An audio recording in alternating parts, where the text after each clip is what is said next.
All right, looks like the number has stabilized, so we'll go ahead and get started. Welcome to today's CNCF webinar, Setting Up Heroku Git-push Workflow on Your Kubernetes Cluster in 60 Seconds with Gitkube. I'm Caitlin Barnard, Marketing Manager at CNCF, and I'd like to thank everyone who's joining us today. And I'd like to give a warm welcome to Tanmay Gopal, who's co-founder at Hasura, who's our presenter today. And we really appreciate him sharing his expertise on Gitkube with everyone. So just a few housekeeping items before we get started. So during the webinar, you're not able to talk in as attendee, but there is a chat window at the bottom with the QA function. So please feel free to drop any questions in there that you have, and we'll get to as many as we can at the end. Also, the session is being recorded, and I will send that out afterwards along with a link to the presentation. So keep an eye out for that in your email within the next 24 hours. And with that, I'll hand it over to Tanmay to get started. Thank you, Caitlin, for the intro. Hi, everybody. I'm going to talk about Gitkube today and setting up Gitkube. The demo itself is 60 seconds long, so this is going to be a short webinar. No, I'm going to talk a little bit about how Gitkube works as well, and the way Gitkube works, and how you can kind of also use Gitkube for doing stuff that for customizing your own workflows with Git-push. And then I'm going to do and end with the Gitkube demo. So this is still going to be a fairly short webinar, but after this, I'd welcome any questions that you may have.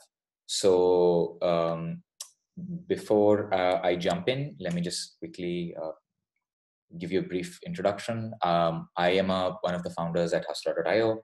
We build an application development platform on Kubernetes, and we also build a GraphQL engine for existing Postgres databases. We started using Kubernetes a fairly long time ago, and our entire platform used to actually be an operator, which would basically take Kubernetes config maps, and it would actually listen to changes on config maps and then apply them to, at that time, replica sets. So, which this pattern got stabilized, and the idea was to call this an operator or a controller, and config maps were replaced with the idea of custom resources. One of the things that we built early on was a workflow to help deploy applications, and that today is Gitkube. The idea behind the Git-push workflow is that this is primarily for developers, because for developers, the idea of not having to worry about how deployment works or not having to use kubectl or kubectl, I call it kubectl, is not really important. So developers can just do a git push, and then developers can deploy. When Heroku did this, this was revolutionary for developers, because they were just like, hey, you know what I can do? I can just do a git push Heroku master, and wherever my source code is at the current commit will get deployed. I don't care how it gets deployed. I don't care how the routing works. I don't care how the load balancing works. I don't care beyond the configuration that I've specified, saying that, you know, this should be these should be 10 replicas, or this should run on a 2 GB RAM container, or this should run on a 512 MB RAM container. I don't care beyond that, and then just take my code and deploy it. So and that kind of workflow today can be replicated by everybody using just kubectl and Git, right? So you can kind of set up your own Git push style workflows, just like Heroku gave you, and you can set that up, or you can set that up for your developers, and you can even customize it just by using these two tools. So I really like the idea of Git push a little bit because of this slightly pixelated diagram, which basically says how where I really like the idea that Git is kind of that surface below which ops folks can kind of do their automation, and above which developers work, right? So developers only need to use their own tools. Developers only need to use Git, and they don't, I mean, developers work with just like, with commits or branches or releases or tags, right? And that's their kind of understanding of the system. And whenever deployment happens, either by, you know, pushing directly to the Kubernetes cluster or through a webhook, or to a particular Git repository, which is automatically synchronized with your Kubernetes cluster, that process is actually relevant only to the ops team, and how the ops team actually implements that, right? So how the Git push works and making that work well is an ops concern, but But using Git and using Git to do trivial tasks like deployment is kind of the dev concern. So that's a nice boundary to have, and maybe that kind of will emerge as a stable boundary going forward. So the way you can make git push work on a Kubernetes cluster, the two kind of different ways of doing it.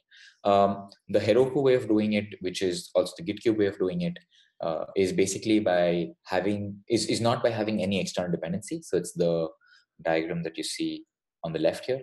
And the idea here is that, hey, you know what, I have my machine, I have Git here, and I'm just going to do a git push to this cluster. And so if I do a git push cluster master, my code should get deployed. And this actually works using Git hooks, because on the cluster there's also a Git server. A Git server is not a technically accurate term, but there's something like a Git server that's running here, and you can just do a git push, and the Git kind that is running on the cluster will have Git hooks that will basically do the container build and will do the deployment and run it on the cluster. The other way of doing it, which is more common, because you can set up governance pipelines as well, is that you can basically push on a particular branch to or on master to something like GitHub or Bitbucket or GitLab, and these will execute a bunch of steps if needed, or they will and eventually will terminate in kind of running a webhook to your cluster, where your cluster will then do the Kubernetes rollout for you. So those are kind of the two broad ways of doing it. In this case, you need an external agent which has access to your Kubernetes cluster and allows you to kind of do pipelines. In this case, it's more declarative, and you're just using Git as the source of truth. There are no sequence of steps, but you don't need a third party you don't need a dependency you don't need to give access to anything outside your cluster. So let's talk about this task of building and deploying, right? The way this would have worked, or the way this works, is that when I do a git push, there's a Docker file, it gets tagged with the commit. And once the Docker file is built into a Docker image, there is a deployment step that happens that rolls this deployment out, right? So if I look at it before the git push workflow, I would have done, and this is exactly what the git push workflow is equivalent to. I would have done a Docker build. And so I would have done a Docker build in my repository. I would have done a Docker build. I would have tagged it with the name of my registry that I have, and then I would have tagged it with the commit or tagged it with the release version. And after that, I would have done a Docker push. And once the Docker push is done, I would have done a kubectl set image, where I would have changed the image of the deployment where this image is being used, right? So these are the three steps that I would have done, or I would have used some kind of pipeline to do. And these three steps get coalesced into git push cluster master or dev master, right? So that's kind of what the experience for the developer is going to be, which is just doing a git push, which actually is exactly equivalent to doing these three things. Let's talk a little bit about how that would work. So the way Gitkube works is it uses something called git hooks. What git hooks allow you to do is customize the behavior of a git hook, which of a particular git action, in this case git push. So for example, and just to show you a screen share. Right. So every Git repo, actually, if you go into the Git directory, if you go into the .git directory, you'll see a bunch of sample hooks, right? And these are hooks on the different events that you have on apply patch, on commit, on update, on commit, on push, on rebase, on receive, right? So you can customize any of these behaviors. And I'm just going to stop my video. Sorry. Right. Yeah. And so you can kind of customize any of these. If you just remove the dot sample from these names and then you do a push action or a commit action, the Git hook would actually execute. So these are client-side hooks, right? Similarly, there are server-side hooks, which are basically hooks that execute when I do a push to the remote. So let's say I'm doing a Git push to a Git remote. There is a Git there is an instance of Git that is kind of sitting there remotely. And when I do that git push and when there's that kind of RPC that happens, Git can also execute pre-receive and post-receive hooks. So the pre-push hook on the client happens before the git push actually happens. So it's the script that executes before the git push that happens on the client side. Then on the server, once the push is being received, before the push is applied, the server can execute a bunch of actions, which is the pre-receive set of actions. And then once the git push is done, where the objects are actually taken, put into the file system, the git commit is kind of received, the server then executes a bunch of post-receive steps. So that's the post-receive hook. Now, if you look at pre-push and pre-receive, these, if your scripts have an error, they can actually abort the push. But if your script actually throws an error in the post-receive step, you can't abort the push, right? So, so these Git hooks have always been around and give you a lot of customizability in the Git workflow that you set up. And this is kind of a nice surface area for doing a little bit of automation, right? So if we take that and think about how Gitkube would work, the way Gitkube would work is that you have, like in this diagram is a little complicated, but if I break it up, you have basically your computer where you have a Git repository, and then this is the Kubernetes cluster. And on the Kubernetes cluster, ultimately we have a deployment, right? So the ultimate task is to kind of update this deployment because of things or changes to the source code or to the manifest files that have happened here.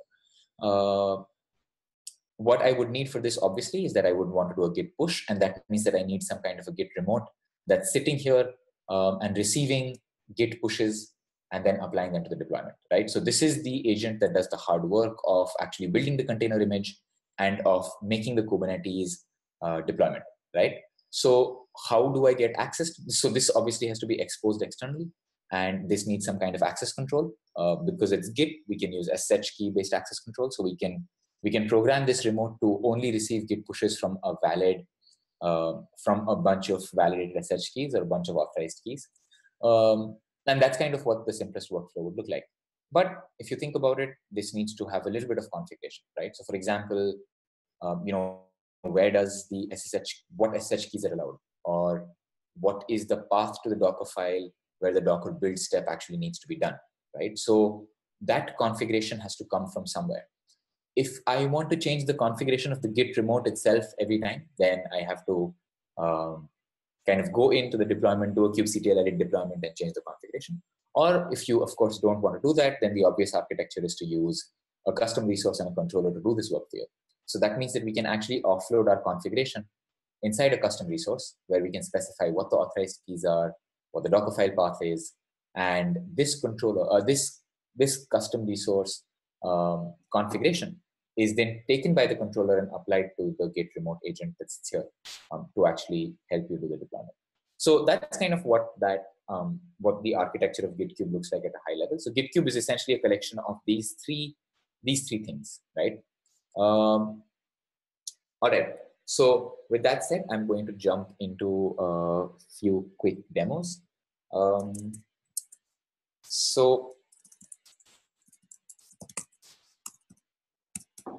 Cool. I already have a Kubernetes cluster set up. And so that's my Kubernetes cluster. I don't have anything running on this cluster, as can be evidenced by system.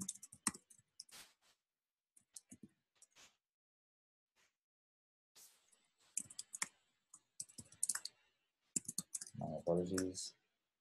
Right. So I have just the standard Kubernetes stuff running here, and I also don't have anything running in the default namespace. What I do have is, this is my repository. This is my code that I want to deploy. This is a mono repo configuration where I have all of my source code and my Docker files in a particular directory path, and I have all the manifests also, the Kubernetes manifests also in a particular directory, right? So this is kind of what this is the source code that I want to deploy. The first thing that I want to do is install Gitkube on this cluster so that I can start Git pushing my repository to the cluster. The way Gitkube installation, so we used to have a Gitkube installation step that would require you to either use a Helm chart or run a bunch of Kubernetes steps, kubectl steps. We've kind of now wrapped that into a CLI. So all I need to do is I need to do a Gitkube install. And as soon as I do a Gitkube install, it basically creates the custom resource definition, the deployments, and the Gitkube service, right? So that's kind of similar to the architecture that I was talking about. So these three things for us got created when we did a Gitkube install. Let's just take a look at the kube system namespace to see what's happening. So you'll see that we have Gitkube controller and we have Gitkube B running here. And we also have Gitkube B, which is the Git remote server that's running. What we're going to do is wait for a second till that IP comes up.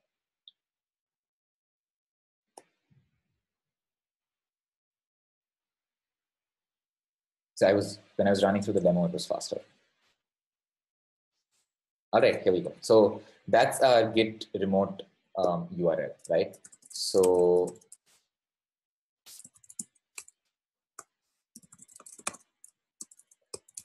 let me just remove these older remotes that I have so that I can do this from scratch. Right. So so now I kind of have Gitkube installed. This also now has an external IP so that I can do a git push to it. That step got done. Let's now figure out how we can actually push our repository to the cluster. So the way Gitkube works is that whatever configuration of what you want to deploy on this cluster is configured in what is called a remote object. So you have a remote.yaml which kind of contains this information, and this remote.yaml is going to have the configuration of how to of what is to be deployed and how it's to be deployed. Now I already have a remote.yaml here which I'm going to remove. So so we need to generate this remote.yaml. So I can do a gitkube remote generate -f remote.yaml. And this kind of takes me through an interactive workflow where it will help me create the remote.yaml. So I'm going to say my remote name is called www, or I can call it nginx. And I'm going to deploy this to the default namespace. This is the public key that will be used for my authorization. So this is the public key that I want to set. I have a bunch of Kubernetes manifests. So I'm going to set the manifest directly to /manifests, right? And I'm also, I'm not going to push this to a registry. So Gitkube also has a configuration where if you basically, once the Docker build happens here, Gitkube can also take the image and push it to an external registry for you, but you don't have to. In case you're a multi-node kind of cluster, you should be pushing it to a registry anyway, because because different nodes in the cluster will not have access to the local kind of Docker daemon that is running on the particular node where the Docker image is built. So it's important to push to a registry. In my case, I have a single node cluster, so I don't need to push to a registry or specify a registry. So I'm going to skip the step. My deployment name is called www. My container is also called www, and my Dockerfile path is ./Dockerfile in my repository, and my build context path is also dot. And that's it. I just have one container to deploy, right? So this kind of generates the remote.yaml configuration, right? And this is the remote.configuration, the YAML configuration that I'll apply. So I'm going to do gitkube remote create -f remote.yaml. So this creates the remote and gives me a Git remote that I can add to my Git repo, right? Just a second.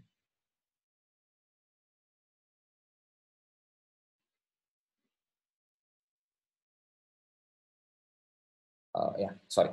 So now what I can do is I can kind of take this Git remote and say, hey, Git remote add. And so now I've added it to my local remote. And let's also just take a look at the manifest files that I did not kind of show you before I do this deployment. So these are the manifest files that I have. This is the Kubernetes deployment. It's called www, which is why in the prompt I was setting everything to www. And the image is just set to a base Git image. This is the value that will get patched every time I do a build, right?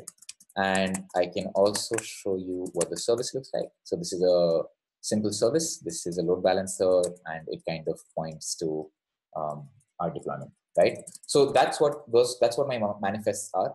And now I shall pray to the demo gods and do a git push nginx master. Cool. So if we look at what the git hook is kind of telling us, it's done the push. And once the objects have been transferred, it now starts running its build system. The first thing that it does is applies the Kubernetes manifest. So it creates the deployment and the service that I just showed you from the manifest folder. So it creates that. And after creating that, it goes ahead and starts building all of the different Docker images that were specified. In this case, there was also all of the different containers that were supposed to be built. So in this case, I just had one container. So it used the Docker path and the build context path that I'd given it in the configuration. And it starts kind of building that out. So it's doing a Docker build, and it basically runs through the Docker build step. It's an Nginx thing, so it builds pretty fast. And then once that Docker build is done, you'll see that it's updating the Kubernetes deployment and setting the right image, right? So let's take a look at what is, so I have a pod running now, which I did not have before. And I also have a service running. And if I go to this URL,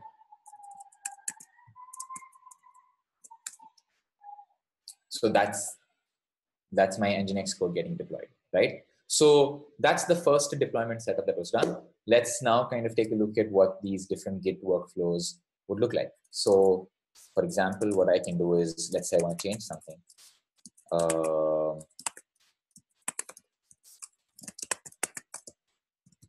So I can say, hi CNCF webinar folks. Let me remove everything. And okay, cool. And so now let me do a git commit where I say, or actually, you know what I can do? I can just go onto a different branch because I might not want to commit on the direct branch. So I can say test, and then I can do a git commit here. Let me just zoom that up. So now I'm on the test branch, and I'm going to make a commit that says, so imagine that I've tested this locally, and once I'm done testing locally, I now want to push it to my Kubernetes cluster to see what the workflow is like. So, or to see what the deployment is like. So I do a git commit and I say changes index.html, and then I do a git push nginx test master, right? So this is just saying that take my test branch and apply it to the master branch that is sitting on the Kubernetes cluster. The reason why I have to specify master here is because by default, Gitkube is configured to pick up commits only on the master branch. If I push to the test branch, Gitkube will not run a build. Gitkube by default is configured to run a build only on the master branch. But the cool thing is that because of the way Git works, your local branches and the Kubernetes cluster branches need not have anything to do with each other, right? So I can do git push nginx test master. And the build happens, and let's go back here and refresh this, and you can see that there's a change that's kind of happening here.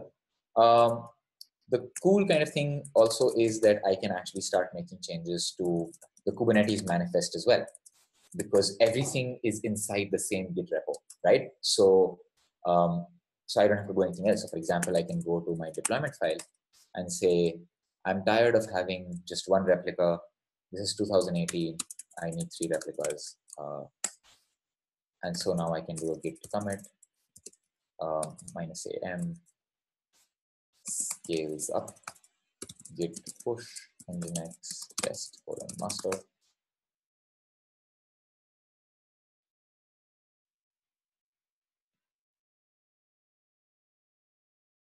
Right, and now you'll see that we have 3 replicas that are running, right?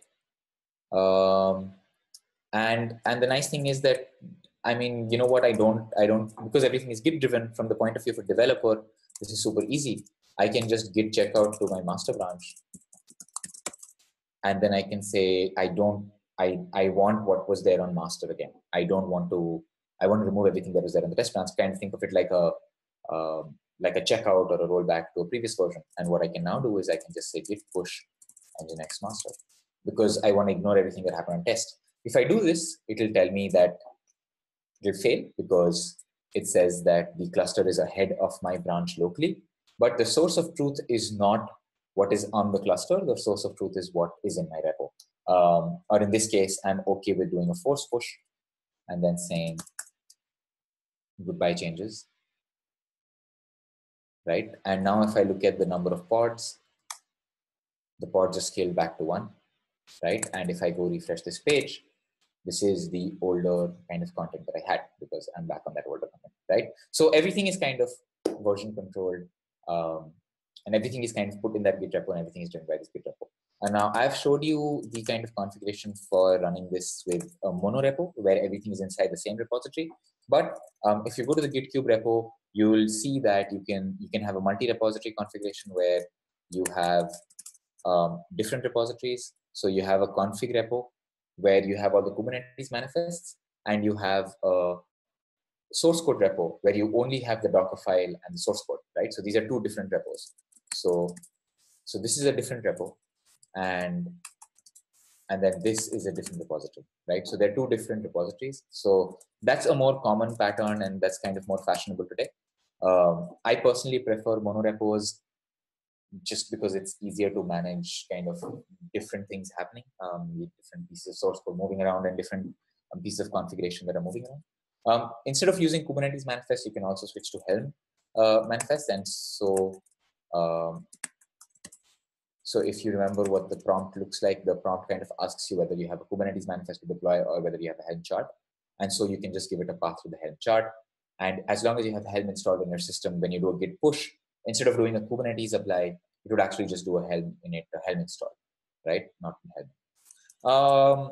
So that's kind of what Gitkube looks like. I'm going to take a little bit of time and talk about how you can customize Gitkube to do what you want to do, and why this pattern or why this pattern of doing Git-based workflows is becoming interesting, and especially the idea of GitOps as well. So let me just quickly touch on those points. So I've kind of showed you this. So the way Kubernetes itself works is interesting, right? Because what you do is you change a YAML file, and when you change a YAML file, the Kubernetes kind of control plane is running a loop, right?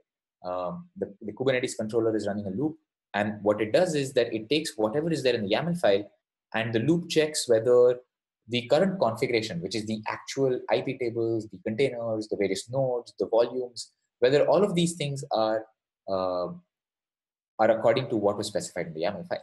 And if you change the YAML file, the control loop will go and apply those changes in the actual Kubernetes cluster, right? Or on the actual VMs. So, and that's kind of how Kubernetes works. This is the equivalent of a human being that's kind of looking at this YAML file and actually making operational changes on the cluster, right? So this is the pattern. This is how Kubernetes itself works, where everything is declarative. You never do a sequence of steps. Everything is just, this is the current state that I want to achieve. Kubernetes will achieve that state for you, right? The nice thing is that you can do this yourself, right? So you can have your own YAML file, you can have your own operator, and your operator can actually do stateful things, right? So even though you as a person using the system or as a developer were only interacting with the YAML file, the operator is actually converting that YAML file into a bunch of into a sequence of actions, or into a stateful, or into a set of stateful tasks that actually happen, right? This pattern, where people kind of start writing YAML files, which are deployment.yaml files or service.yaml files, or a Kafka.yaml file or a Postgres.yaml file, right? These YAML files, whether they're picked up by the Kubernetes controllers or whether they're picked up by custom operators, these YAML files are going to become the source of truth. And these will actually specify how the deployment is done, right? So you kind of don't need a sequence of tasks or jobs that are run. What you instead do is say, here is where I want to be in terms of my source code, which is the source of truth. The Docker image is just the Docker container is now just an implementation detail, right? So my source code is the source of truth of where my application is.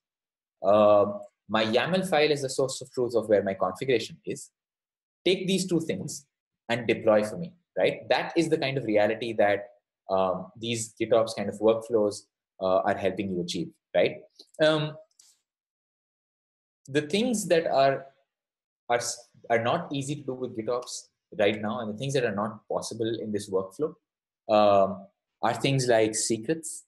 So secrets obviously cannot be commented here into the YAML file. There is an emerging idea of encrypting secrets and then putting them in your Git repo so that they can get applied automatically.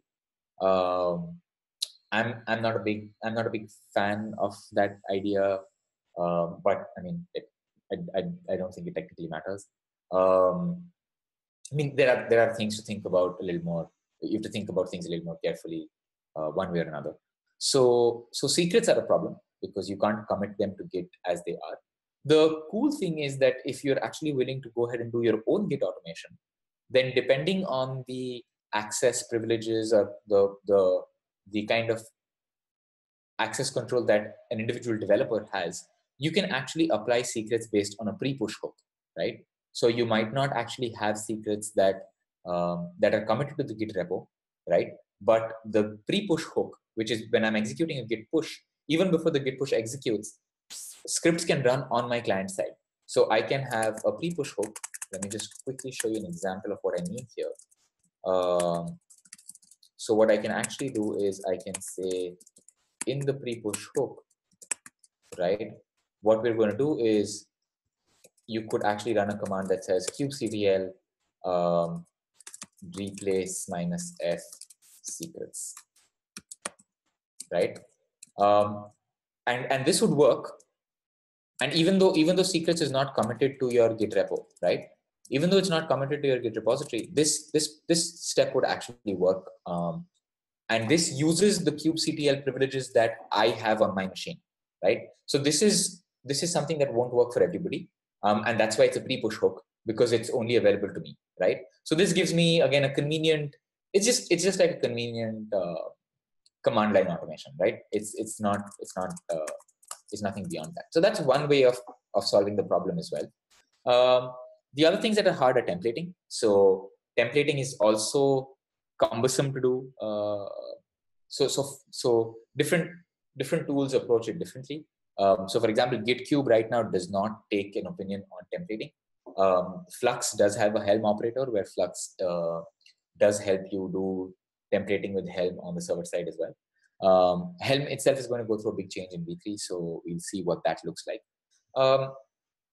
There are a few interesting ideas on templating as well. Again, with templating, you could also do templating on the pre-push hook. But if you do templating on the pre-push hook, that means that you can't actually commit the Kubernetes manifests. You can't apply the Kubernetes manifest on the server side. You have to apply the Kubernetes manifest on the pre-push on the client side. So that's a bit of a challenge. The other way to think about is that you don't do templating.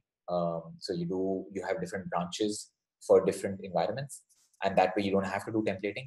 You can just have the actual manifest files on different branches. This may or may not work again depending on your workflow, right? But things like canary deployments, releases, scaling up, scaling down, all of these are actually possible to do with GitOps, as long as you have the right YAML files that can be configured, right? So if you have the YAML file that will take an Istio configuration that will say that, this is the split that I want. I want 80% traffic here, 20% traffic here, and that's in a YAML file.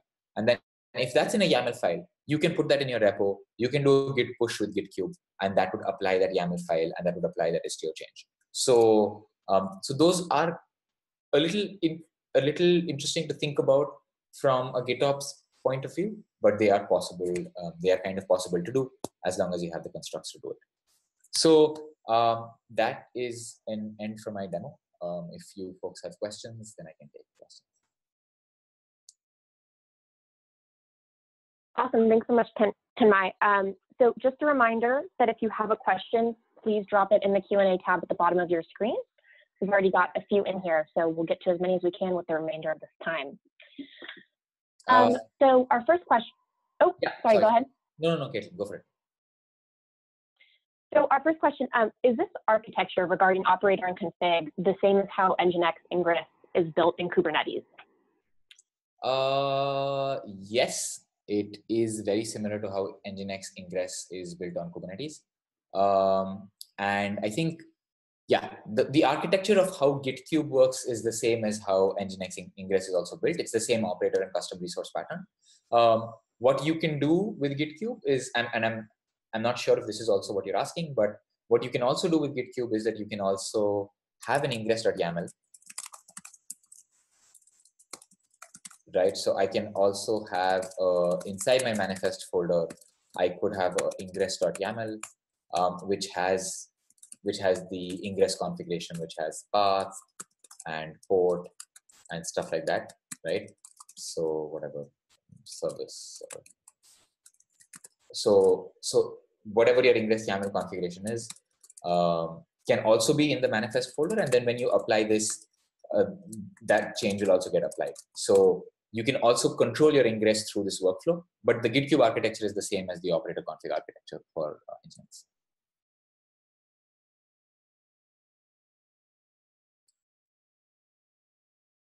All right, another question. Can this be used to push a Helm chart? Yep, this can be used to push a Helm chart. And you'll see that example on the, you'll see that example in, if you go to the Gitkube repo, you'll see a bunch of examples that show you how to do it.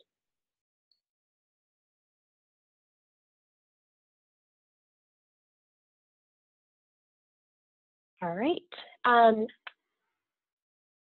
So with Gitkube, can you specify some stage such as regression tests, license management, etc., to pipeline? Nope, you can't. So Gitkube is again intended, like today, Gitkube is more of a developer tool and less of an operations tool. So it's more for developers to kind of see, hey, this is where my pull request is, this is what my branch is, these are the changes that I want to see on the Kubernetes cluster, right?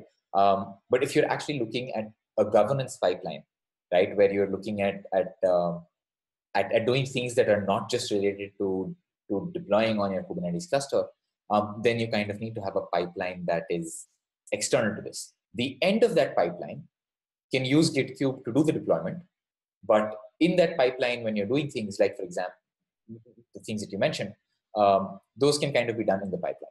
If you think about testing, it's a little interesting. It's always a little interesting where you put tests. You can put tests in a pipeline that happened before this. So for example, if you have unit tests, you can actually put them in the Docker file, and you can have a build Docker file, a Docker file for development, a Docker file for production. Docker file for build can actually, after the Docker file is built, you can actually run your unit tests inside it. So for example, what you could do is you could do something like this. At the end of this build, you would do something like Maven test. I don't actually use Java, so I would do something like run test or whatever, right? So you could execute a test here, and if those tests pass, then your container image builds. If it doesn't, your git push itself would fail. So any failure in building the Docker file or building the Docker file into a Docker image, if that fails, you would get a synchronous response saying that, hey, this build is failed, right? So that's one way of looking at unit tests inside this workflow. But the other way of doing other testing is kind of, if you want to make it a part of your pipeline, that would go into your pipeline.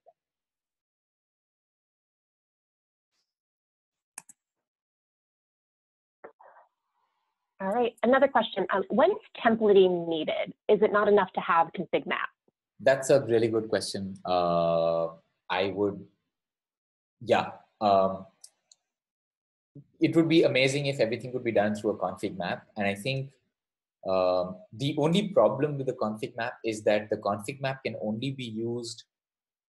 So you can do a config map, and then you can do a config map key ref, right, inside your deployment.yaml files.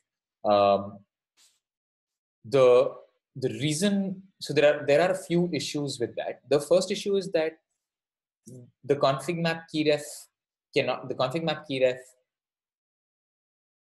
primitive cannot be used everywhere. So you can use it only inside your deployment file, inside the pod spec, right? But what if I want to template, or what if I want to get some variable from a config map, but I want to get it for the label that I have in my metadata, right? For example, let me just open that up for you.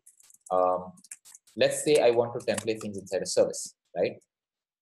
I can't have this come from a config map keyref, right? I can have environment variables come in from a config map keyref, but I can't have this come in from a config map keyref. So that's problem one. And again, I mean, this is in a way a Kubernetes limitation, right? If Kubernetes allowed you to have config map keyrefs that would kind of update anything in the Kubernetes system, that would be amazing. And you wouldn't need templating because you would just put everything in a config map and then just deploy the right config map for the right environment, right? There is another case where you need templating that a config map can't do, which is that when you change something on a config map, right? Let's say, for example, I have a deployment file here, right? And then I have an environment variable here that has a name, whatever, some conf and value from, and this is probably not the right config map, the ref name of the config map, and then whatever key of the config map, right? So this is kind of what that looks like, and then you can say whatever the conf dot some conf, right? This won't work. This is, well, let me say this, right? So this can work here, but let's say, for example, now you went in and you changed the config map directly, right? So as your Kubernetes cluster is running, you went in and you changed your config map directly. If you went in and you changed your config map directly, the problem is that it might not get applied to the deployment, or because Kubernetes has kind of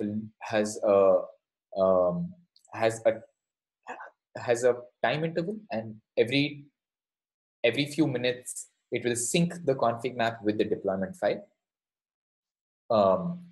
The problem is that if you're mounting that as a volume, but if you're mounting it as this, even if you change the config map, the deployment won't actually change, right? Because you need a controller. So you can kind of address that by just doing a git push. There are ways to kind of solve that problem, but these are kind of the two limitations that config map has when it comes to templating, just using config maps.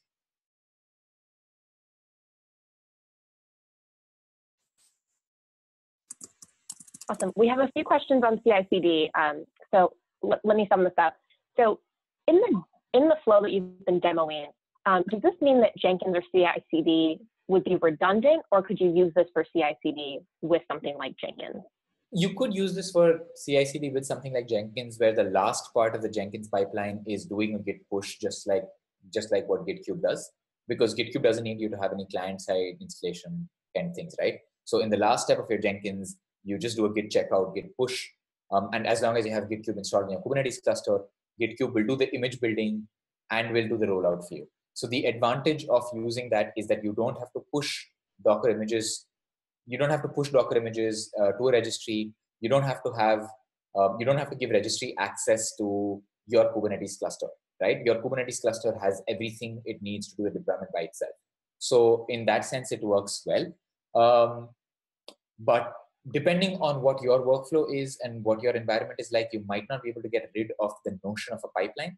Although one day, I hope the world will not need pipelines anymore, right? So for example, on the application development platform that we build as Hasura, we provide even migrations or database migrations in the git push workflow, right? So for which you need to have a custom operator that needs to understand how to do database migration. So for example, you need to have a Postgres operator that knows how to have database migrations that are available as YAML files and actually apply those migrations, right? So it's kind of, you need to have that infrastructure which allows you to do things declaratively and allows you to move away from pipelines. If you have that kind of tooling set up, then you can technically do everything through Gitkube. But if you don't have that infrastructure set up and you actually need to go and execute a bunch of steps, you will still need to use pipelines.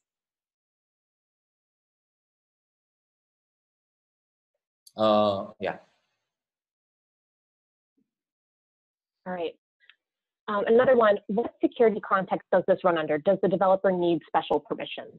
No, yes and no. So what I showed you was so let's look at two people in the system. There are dev people and there are ops people.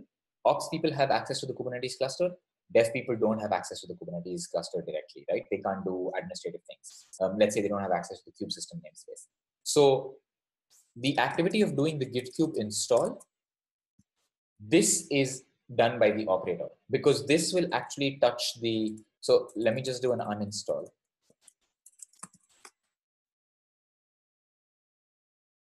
Right. And so if you look at these things, these are the various things that are being created, right? A service account, cluster role binding, config map, these various deployments, and all of these are getting created in the kube system namespace. So this bit has to be done by somebody that has that level of access, right? So that's because Gitkube is using my Kubernetes configuration, kubectl config current context, right? So it's using my kind of admin access to the cluster. But once I've set this up, once I've set up the Gitkube system and once I've set up the remote, doing this action, which is just a git push, right? This only uses the public key. So this is now done by a developer. And this doesn't need any, this has the context, or this has the kind of service account or the access that is needed only for this remote, right? And so this executes in the context of where this remote is created. And so that the developer just has Git, the developer script, the Docker build script will execute only in a particular namespace, and that can be RBAC'd by the operator, right? So because I am running this remote inside the namespace default, right? So let's say I am user one and I have a namespace called user one namespace. Then I would be able to run this only in my namespace, right? So I would be able to do a git push, and I would be able to modify things only in my namespace. So you can RBAC what the developer can do inside the developer's namespace. So you can use all of the Kubernetes RBAC stuff. In this demo, I mixed up the two things. I was also the operator setting up Gitkube, and I was also the developer deploying changes.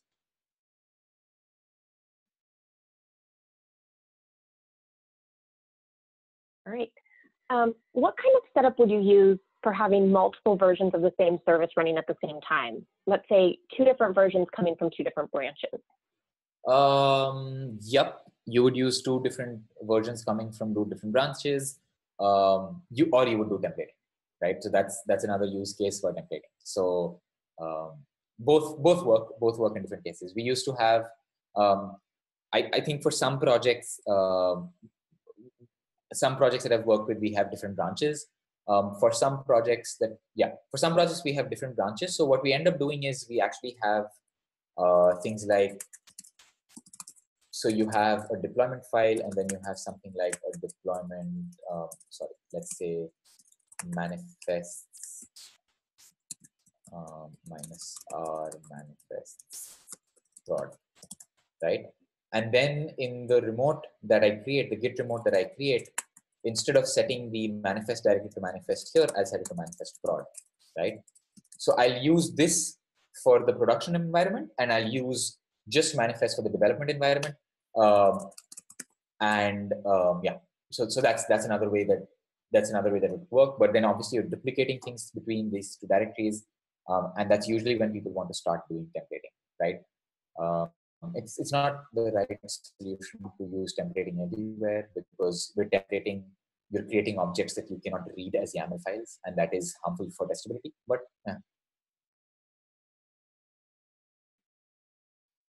All right, and one question from an attendee who missed the first few minutes, and just wanted to clear up a few points. The Git repo has to be within the same Kubernetes cluster that the real pods and services are in. Is that correct? Yeah. So that is the architecture of, that is the Gitkube architecture by design, where if you see this, the Git repo is running on the Kubernetes cluster, right? The Gitkube runs on the Git service where I'm pushing to is running on the same Kubernetes cluster where my pods and deployments are. This is both good and bad. It's good because it doesn't need further access. Whatever access you give it has access to all the resources inside the Kubernetes cluster. It's easier to reason about what the right access controls are. It's bad because you might not want the Docker build to happen on your cluster. So you might need to do intelligent things with actually running that on a node which is dedicated to just doing Docker builds, right? So you would need some kind of that setup if you don't want Docker builds to take up CPU and RAM on your on your Kubernetes cluster and affect other deployments. So you might have to do some node affinity stuff to run this,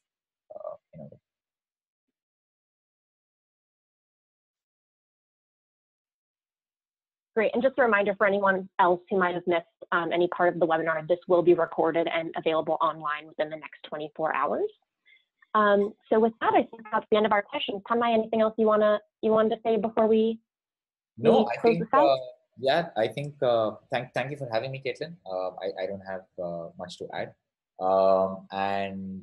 Yeah, if you have any questions, please feel free to reach out to me on Twitter. I am at Tanmay.